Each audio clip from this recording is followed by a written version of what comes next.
Assalamualaikum warahmatullahi wabarakatuh. Selamat siang para teman sejawat dokter dan bidan. Kembali bertemu dengan saya dalam workshop siang ini. Saya mendapat tugas untuk menyampaikan materi tentang penanganan nyeri haid pada remaja. Kita ketahui nyeri haid atau dysmenorrhea dideskripsikan sebagai gangguan nyeri saat menstruasi, biasanya berupa kram yang terpusat di perut bagian bawah. Kita mengenal ada dysmenorrhea primer dan dysmenorrhea sekunder. Dan ternyata 50-90% remaja dilaporkan mengalami dysmenorrhea primer, sekitar 15%-nya bahkan mengalami dysmenorrhea yang berat sehingga mengganggu aktivitas hariannya terutama sekolah. Teman sejawat sekalian juga pastinya sudah mengetahui perbedaan antara dysmenorrhea primer dengan sekunder ya. Jadi dysmenorrhea primer itu dihubungkan dengan siklus yang berovulasi dan disebabkan oleh terjadinya kontraksi dari miometrium yang berlebih, tetapi tidak ditemukan adanya kondisi patologis di daerah pelvis.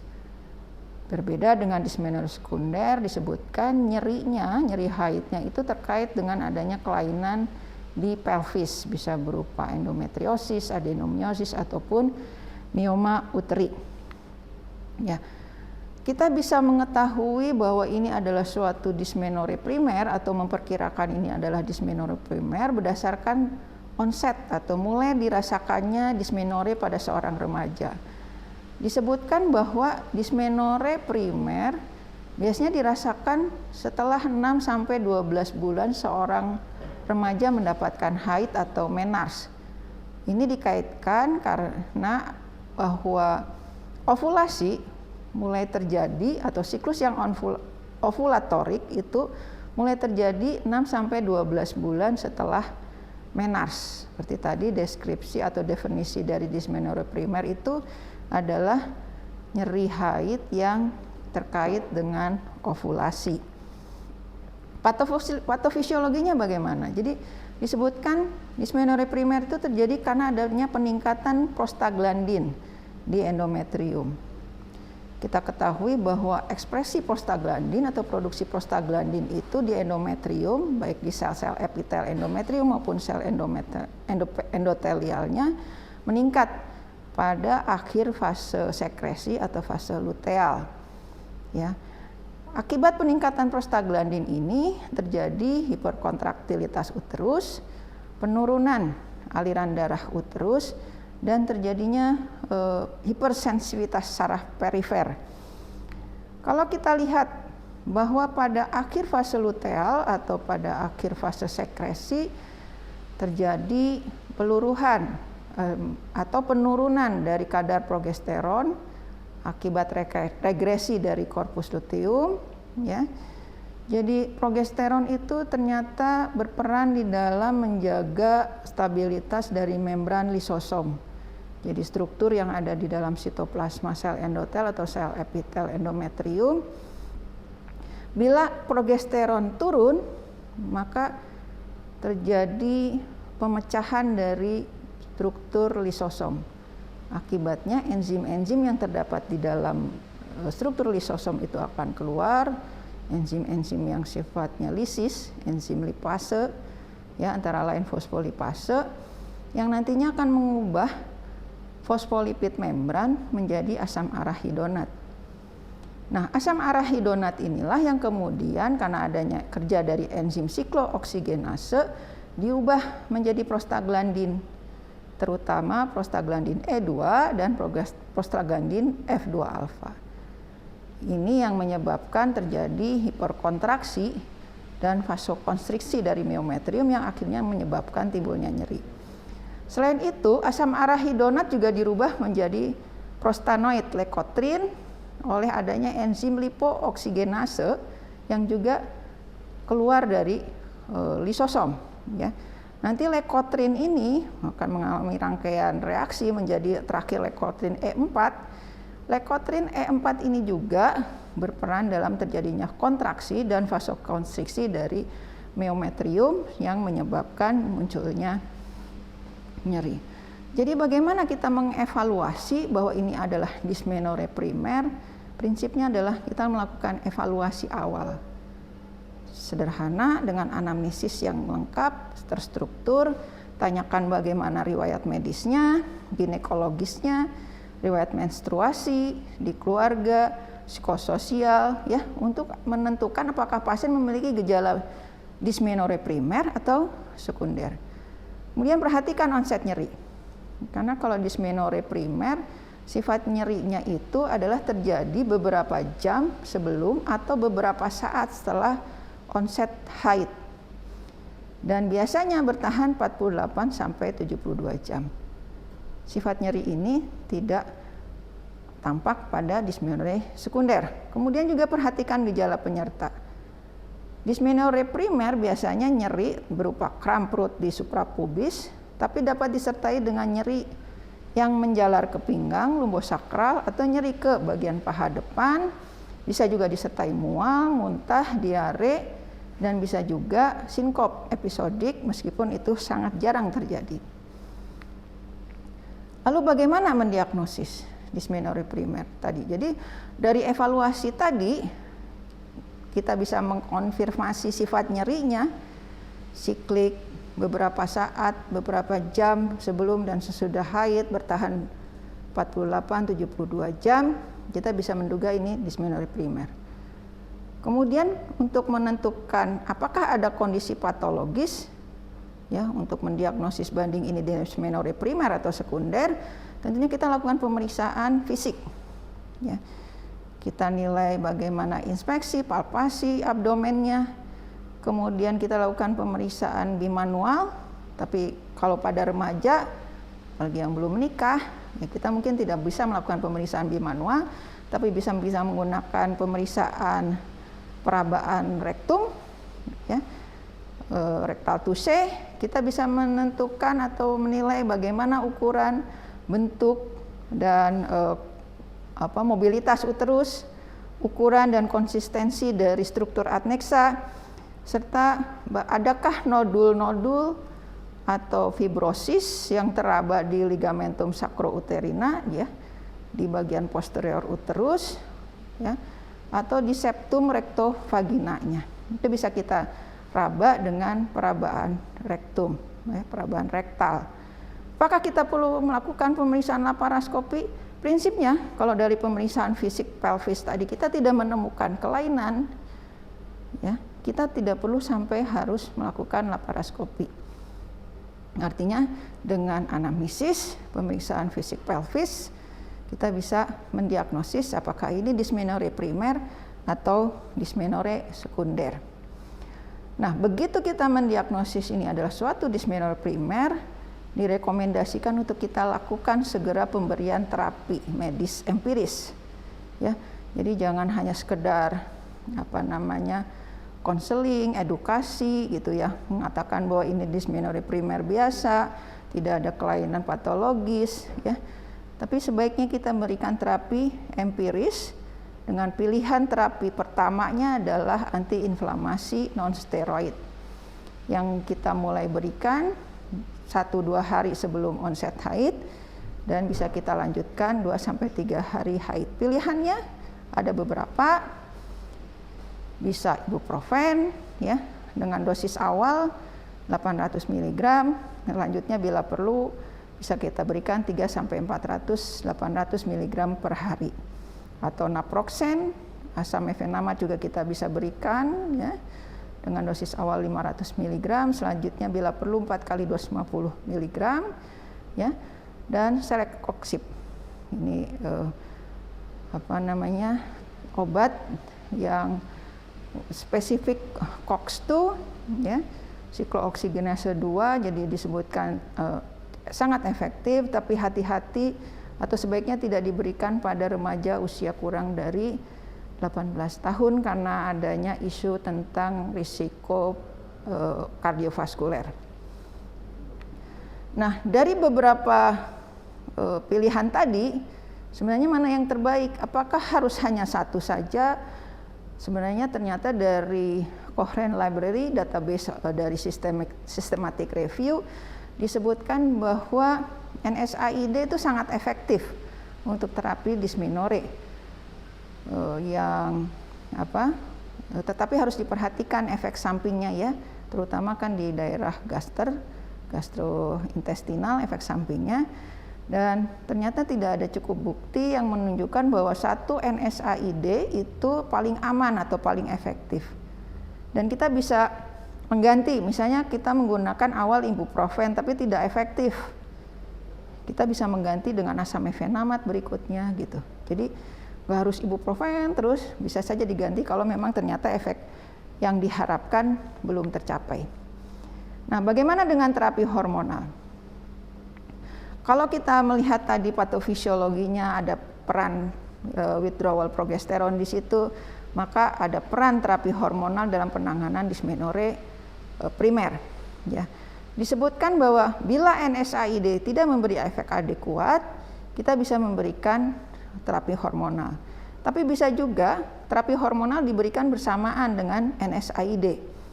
Pilihan terapi hormonal juga cukup banyak, bisa pil oral kombinasi, bisa juga implan, bisa juga injeksi DMPA, bahkan di ACOG atau SOGC juga menyarankan pemakaian LNG IUD yang mengandung levonorgestrel. Tapi isunya pastinya kalau pada remaja belum menikah, ya tidak mungkin kita memberikan atau memasangkan IUD LNG ini. Mekanismenya adalah prinsipnya menghambat proliferasi endometrium dan ovulasi, sehingga konsentrasi dari siklooksigenase itu akan berkurang, sehingga konversi asam arihidonat menjadi prostaglandin dan leukotrin menurun, dan diharapkan nyeri serta jumlah darah haidnya berkurang. Ya, jadi disebutkan terapi hormonal ini sebaiknya disarankan atau ditawarkan pada remaja yang mengalami dysmenorrhea yang belum berencana untuk hamil. Yang disarankan regimennya adalah continue, jadi kita berikan terus, atau extended combine hormonal kontraseptif. Mungkin kalau teman sejawat yang mengikuti workshop pagi tadi sudah dijelaskan tentang regimen continuous atau extended tadi ya. Nah, juga bisa diberikan terapi komplement, ya terapi alternatif melengkapi terapi medis empiris tadi. Bisa disarankan untuk melakukan terapi komplement, ada dengan cara olahraga reguler, ya, buktinya juga cukup baik, atau pemanasan lokal bisa dengan koyo atau dengan buli-buli mungkin ya dokter, teman sejawat bidan sekalian, atau dengan stimulasi high frequency transcutaneous electrical nerve. Ini bisa kita kolaborasi dengan dokter atau fisioterapis ya untuk memberikan terapi komplement seperti ini. Jadi bila pengobatan lini pertama tidak memberikan efek adekuat, apa yang harus kita lakukan ya? Jadi prinsipnya kalau kita memberikan terapi NSAID, terapi hormonal, maka kita harus follow up. Itu follow up. Disebutkan 3-6 bulan kita follow up. Apakah memberikan respon yang baik seperti yang kita diharapkan? Kalau responnya baik, terapi lanjut. Ya, bisa dikatakan juga dysmenorrhea primernya memang betul tegak. Tapi kalau tidak memberikan respon terhadap terapi, pertimbangkan kemungkinan dysmenorrhea sekunder. Untuk itu kita harus evaluasi lagi, anamnesis lagi, lakukan pemeriksaan fisik, lakukan pemeriksaan USG. Bila temuannya positif ada patologis pelvis, maka terapi sesuai penyebab. Tapi kalau temuannya negatif, kita harus lakukan evaluasi multidisiplin. Apakah ini ada nyeri pelvik karena sebab misalnya peritonitis, TB misalnya, ya. Dan pertimbangkan laparoskopi untuk menyingkirkan kemungkinan endometriosis. Ya. Jadi kita akan memikirkan dysmenorrhea sekunder itu tadi berdasarkan sifat nyerinya. Jadi nyerinya itu biasanya terjadi 1-2 minggu sebelum darah haid keluar dan menetap sampai beberapa hari setelah perdarahan haid berhenti. Disebutkan prevalensinya sekitar 10% dari populasi umum, dan penyebab dysmenorrhea sekunder ini beragam. Terutama adalah yang harus kita pikirkan kalau ada dysmenorrhea sekunder pada remaja adalah endometriosis. Ya.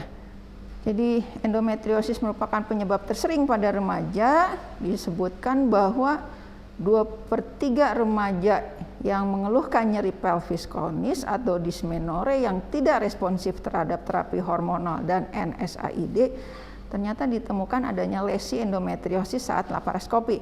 Masalahnya tidak mudah untuk melihat lesi endometriosis pada remaja karena kita lihat lesinya biasanya hanya seperti bercak merah atau bercak jernih seperti yang tampak di gambar kanan saya ini, ya, jernih. Jadi kalau laparoskopernya tidak berpengalaman kadang-kadang bisa terlewat lesi seperti itu. Endometriosis sebaiknya dicurigai bila tadi ya dysmenorrhea signifikan dan persisten setelah pemberian terapi NSAID dan hormonal, ya. Kemudian tidak ditemukan penyebab lain dari nyeri pelvis kronisnya, ya, dari anamnesis, pemeriksaan fisik dan USG pelvis. Jadi mekanisme nyeri endometriosis itu berbeda dengan dysmenorrhea primer tadi ya. Banyak mekanisme, ada beberapa teori yang diajukan. Prinsipnya karena ada inflamasi yang diperantarai oleh estrogen, ya. Inflamasi ini bisa terjadi di peritoneum, di lesi endometriosisnya sendiri, di saraf sensorik, ada sensitisasi perifer di saraf sensorik perifer hingga ke susunan saraf pusat, atau terjadi sensitisasi antar organ karena terjadinya proses inflamasi. Jadi nyerinya sangat kompleks, tapi prinsipnya dalam terapi endometriosis harus dipikirkan atau dianggap bahwa endometriosis ini adalah suatu kelainan yang atau penyakit kronis yang dapat berkembang jika tidak diterapi, ya, yang bisa menyebabkan masalah di kemudian hari, terutama dalam hal potensi fertilitasnya. Sehingga tujuan terapi dari dysmenorrhea sekunder karena endometriosis adalah mengatasi nyeri, menekan progresi penyakitnya, dan melindungi kemampuan fertilitas di kemudian hari.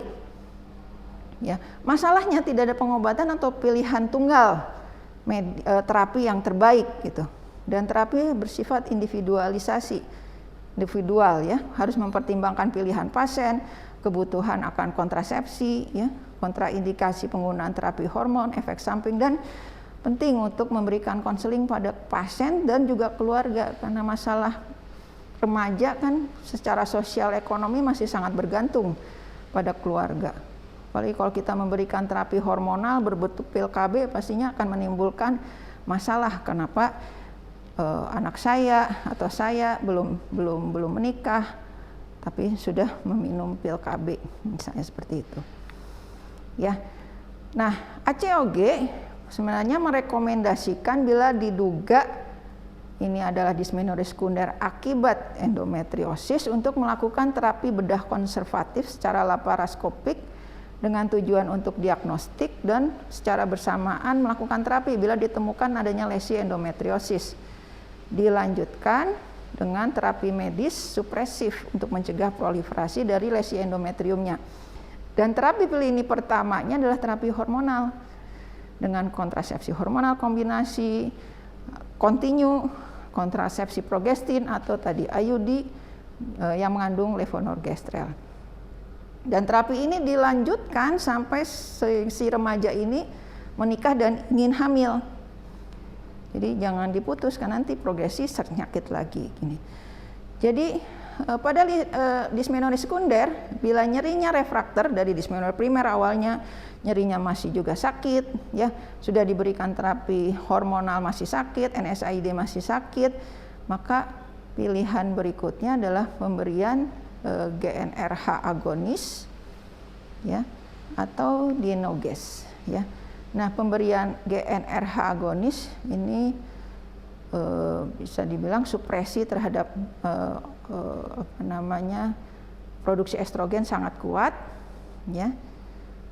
Sehingga isunya adalah mengenai kemungkinan menurunnya densitas mineral tulang, terutama yang disarankan kalau pemberian GnRH agonis ini adalah paling tidak 6-12 bulan, ya. Dengan pemberian GnRH agonis juga sebaiknya diberikan anti nyeri, NSAID, kemudian diet tinggi kalsium, vitamin D, dan olahraga weight bearing untuk melatih tulang terutama ya, untuk remodeling dari tulang. Dan bila pilihannya adalah GnRH agonis, maka dari awal pemberian harus diberikan add-back terapi dengan estrogen equine konjugasi 0,625 mg plus noretindron asetat 5 mg Primolut ya. Noretindron itu salah satu sediaannya Primolut. Kalau EEK itu estero, agak susah didapat di Indonesia ya. Tapi untuk pilihan berikutnya Dinoges, dia punya efek yang sama efektifnya dengan GnRH agonis, dengan risiko demineralisasi tulang itu lebih rendah. Sudah ada penelitiannya penggunaan Dinoges pada endometriosis remaja sampai 2 tahun disebutkan aman, cukup efektif, jadi bisa menjadi pilihan untuk terapi endometriosis pada remaja. Jadi kesimpulannya dalam kita mengetahui dan mengenangani dismenori pada remaja adalah kita lihat dari anamnesis, riwayat medisnya ya. Apakah dia mendukung dismenori primer atau tidak ya, dari sifat nyerinya ya.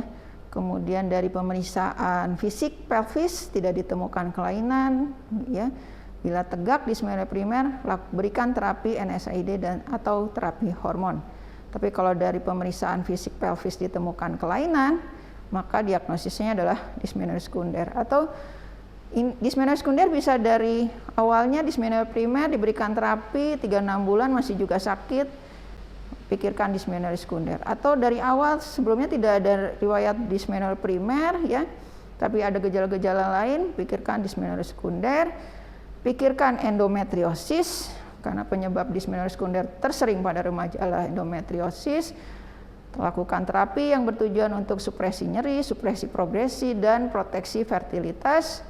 Ya, kalau ACOG menyarankan dari awal laparoskopi untuk terapi dan diagnostik terutama, plus terapi hormonal, ya, secara kontinu, ya, hingga pasien itu ingin hamil, menikah, dan ingin hamil. Terima kasih atas perhatiannya, semoga bermanfaat. Assalamualaikum warahmatullahi wabarakatuh.